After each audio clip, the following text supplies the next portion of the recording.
Hello, everybody. David Shuster here. As the standoff with Iran continues and the blockades remain in the Persian Gulf, U.S. gas prices keep skyrocketing. The average price per gallon is now the highest in 4 years. Now averaging $4.44 a gallon, up 37 cents from last week and up $1.28 from last year. So let's put that in perspective. The average car has about a 15-gallon tank, so filling up last year cost you about $47. Now, same car, same gas, about $66. But at this rate, where will gas prices be by Memorial Day? There is a possibility of $5. $5 a gallon by Memorial Day. And in a few states, including Connecticut, the price could hit $5 per gallon even sooner. Look at what they're dealing with. $4.69 for regular. And look, wow, I'm just seeing this, Alex. Look at that total, $114. According to a new Washington Post Ipsos poll, 44% of all Americans, or nearly half, are cutting back on driving due to higher gas prices.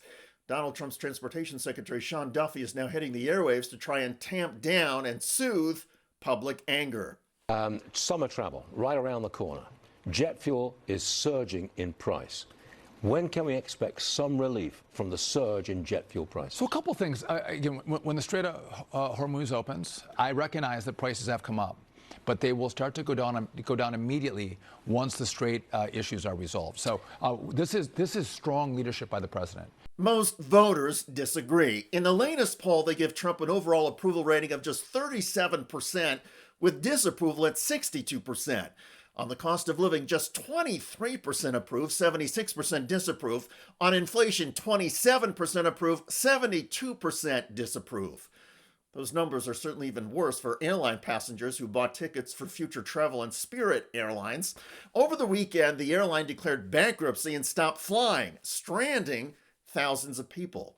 Tonight with the unfolding travel nightmare, Spirit, the no-frills discount airline, shutting down after 30 years, leaving flyers scrambling for options and forced to buy new plane tickets. The airline making its final flight in Dallas, Texas overnight. It struggled in recent years, filing for bankruptcy twice since 2024. But surging fuel costs from the war with Iran delivered the final and fatal blow. Frustrated passengers across the country are now dealing with canceled flights. On Fox and Friends, Transportation Secretary Sean Duffy blamed the Biden administration and congressional Democrats. To be really clear, jet fuel prices have gone up. This story was not written because of the Iran war. This story was written years ago because of what Elizabeth Warren, Joe Biden, Pete Buttigieg, and the DOJ under Biden, what they did to prevent the merger from happening. But Spirit Airline executives say it wasn't the lack of a merger a few years ago that caused the company to go out of business.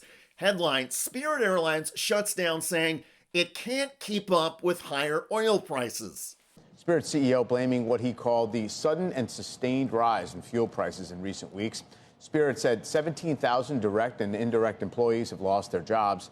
Again, I love that they try to play revisionist politics. They try to come after Donald Trump again. What do they want, a nuclear Iran? They're blaming fuel prices, but you and I both know that Democrats love higher energy prices. Democrats love higher energy prices? Come on.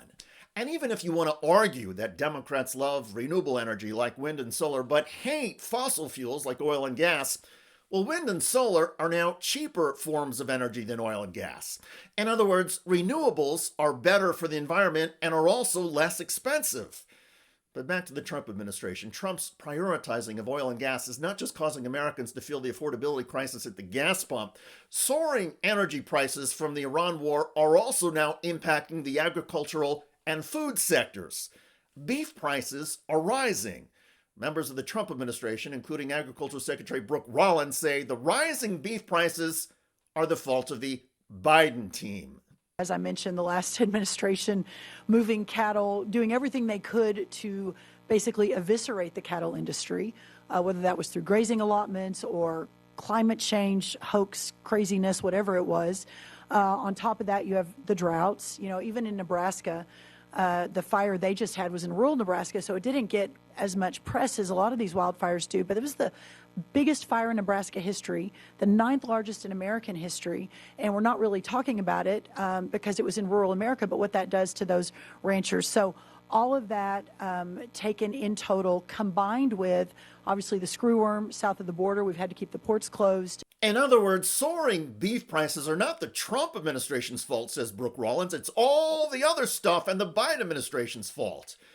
And while Rawlings calls climate change a hoax, at the very same press conference, White House Counselor Peter Navarro blamed the high prices of beef on a record drought, which in turn, he says, has fueled inflation. One of the biggest problems we have is inflation in beef. And one of the reasons has to do with just the way nature has been for the last decade or more. Drought has been a very big problem. There's not much we up here can do about that. There's not much the Trump team can do about drought or climate change that they deny. So drill, baby, drill. And when oil gets stuck in the Persian Gulf because of Trump's war against Iran and prices soar, well, it's Biden's fault. There are some Republicans who are acknowledging the connection between the Iran war and rising energy prices. John Rose is running for governor of Tennessee. Yes, gas prices are high right now, but that's because the president, I think, correctly decided we had to stop Iran from getting a nuclear weapon to protect the future of our own country and to protect the safety and security of the world. We can't let Iran get access to nuclear weapons. The president recognized that, so we're going to have to endure a little pain here. But what we've got to remember is we don't have gas lines in this country because the president's policies, his all of the above energy policies, mean that despite the fact that the price of gasoline has been bid up because of what's happening in the Middle East, the supply here, at least in our country, is secure. Did you hear that? You may be paying $5 a gallon for gasoline, but at least there's plenty of supply and no gas shortages rationing in long lines. For the record, in the United States, we have not had gas shortages and gas lines since 1979. That was 47 years ago. But if that's the message Republicans want to run on in this year's elections, go for it. Prices may be soaring, but hey, you don't have to wait to fill up your tank. I don't think that's going to work for the GOP. Most Americans oppose the Iran war and are infuriated at the soaring prices. And until the war ends and prices begin to fall, Donald Trump and his cabinet secretaries are not going to be able to change a fundamental dynamic in the United States. Americans are angry, and the Trump team effort to pass the buck is not working.